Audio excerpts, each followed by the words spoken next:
Thank you, Jeremy, and thank you to the first group. We internally called the first group the Scare 'em all to death group. So we hope that they've accomplished their goal.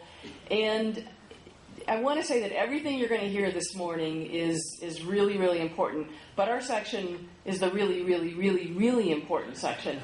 The number one thing that every hotel, every property should do is to minimize the areas where you have cardholder data. How many of you know where credit card data is stored within your hand, right? Within your hotel? Raise your hand. Okay, how many of you know where it's really stored? How many of you know where it's really, really stored? Okay, it's going down.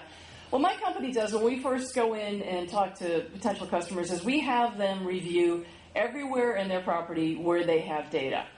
Because it's hidden. It's hidden everywhere. As this slide shows, it's in your PMS system. We all know about that. It's in your POS system. It's in your reservation system. It's in some database that some guy offloaded and is in the back storage closet that nobody's looked at for the last 3 years. But it's there. It's in those copy machines. It's in employees' laptops. It's everywhere, and what the best thing that you can do is minimize that data. That will ease everything that you're going to do further downstream. Why do you have all this data?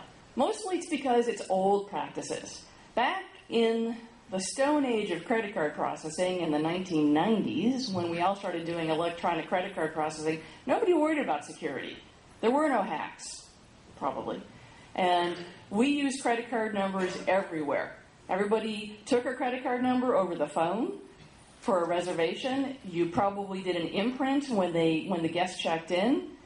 You stored that imprint somewhere securely, maybe not. But it's what we did. We didn't have to worry about it. Now, today, we need to worry.